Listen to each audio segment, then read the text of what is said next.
जय श्री कृष्णा। महाभारत में युधिष्ठिर को धर्मराज कहा जाता है। माना जाता है कि वो कभी झूठ नहीं बोलते थे, लेकिन उन्होंने अपने जीवन में एक नहीं बल्कि कई बार बोला है झूठ। पांडवों में सबसे बड़े भाई युधिष्ठिर के बारे में कहा जाता है कि वो हमेशा सच बोलते थे और हमेशा सच का ही साथ देते थे। झूठ उन्होंने कभी नहीं बोला, इसलिए वह सत्य, धर्म और न्याय के सबसे बड़े प्रतीक माने जाते हैं। हालांकि हम सभी को मालूम है कि उन्होंने महाभारत के युद्ध में एक नहीं बल्कि बार बार झूठ बोला। युधिष्ठिर ने अपनी जिंदगी में कई बार झूठ बोले, छल का भी सहारा लिया। महाभारत की कहानी खुद इसे जगह जगह जाहिर करती है कि युधिष्ठिर को कब कब असत बोलना पड़ा, झूठ का सहारा लेना पड़ा और धोखे को भी आड़ बनाना पड़ा। सबसे पहले हम जानते हैं युधिष्ठिर का सबसे बड़ा झूठ, जिसने उनके गुरु की ही जान ले ली, और काफ़ी हद तक यही झूठ द्रौपदी के उन 5 पुत्रों की हत्या का कारण भी बना।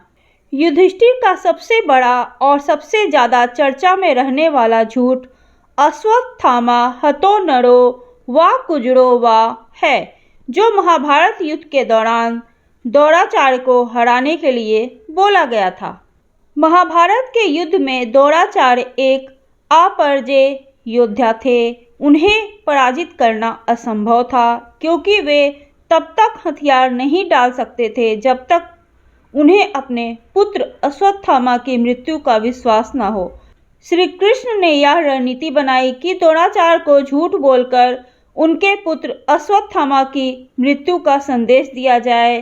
भीम ने एक हाथी को मारकर उसे अश्वत्थामा नाम दिया और कहा अश्वत्थामा मर गया। जब द्रोणाचार्य ने युधिष्ठिर से सत्यता की पुष्टि की मांग की, तो युधिष्ठिर ने कहा अश्वत्थामा हतो नरो वा कुंजरो वा, अर्थात अश्वत्थामा मारा गया, चाहे वह मनुष्य हो या हाथी। युधिष्ठिर ने यह वाक्य सत्य और झूठ का मिश्रण कर कहा, और श्री कृष्ण ने कुंजरो वा के शब्दों को दबा दिया, जिससे द्रोणाचार्य को अपने पुत्र की मृत्यु का विश्वास हो गया और वह हथियार डाल दिए और उन्हें धृष्टद्युम्न ने मार दिया।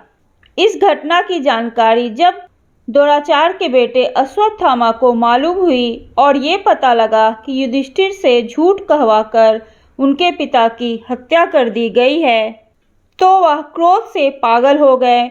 उसने इसका प्रतिशोध लेने की ठानी।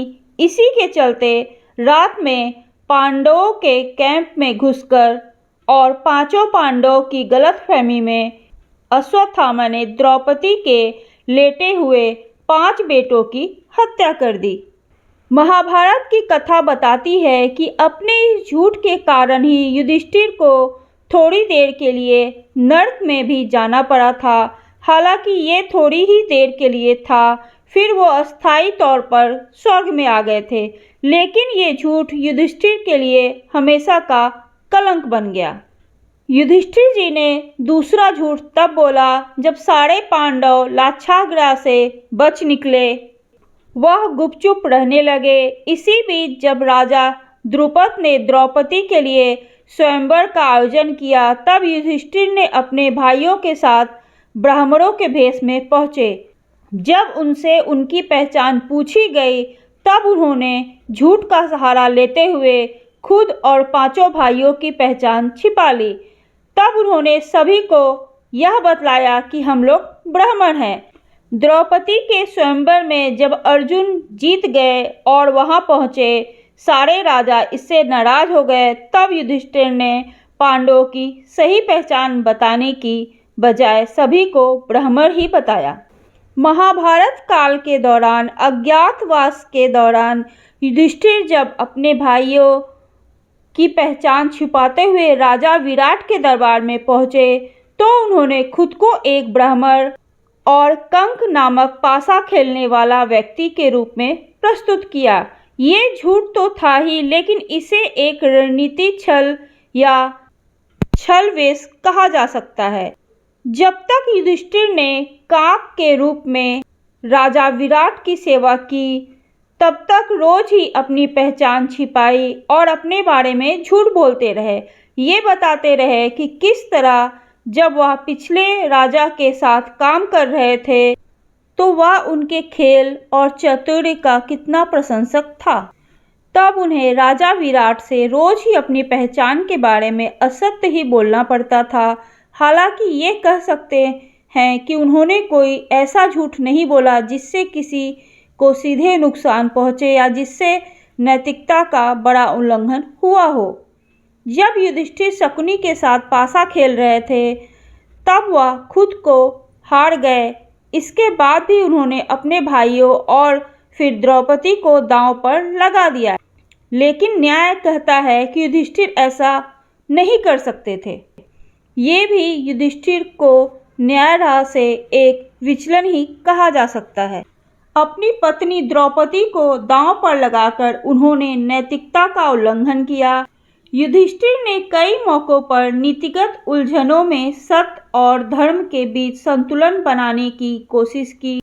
कुछ जगहों पर उन्होंने सत्य को रणनीति के तहत तोड़ा या ढाल के रूप में इस्तेमाल किया। कई जगह पर उन्होंने सत्य से समझौता भी किया क्योंकि ये समय की जरूरत थी। तो ऐसा कहा जा सकता है कि परिस्थितियां युधिष्ठिर को कभी कभी सत्य से समझौता करने के लिए मजबूर करती थी, तब वह ऐसा करते भी थे। जय श्री कृष्णा। तो यह जानकारी आपको कैसी लगी, प्लीज़ मुझे कमेंट करके ज़रूर बताइएगा। और ऐसी ही धार्मिक और रोचक जानकारियों को सुनने के लिए प्लीज़ आप मेरे चैनल को लाइक कीजिए, कमेंट कीजिए। जय श्री कृष्णा।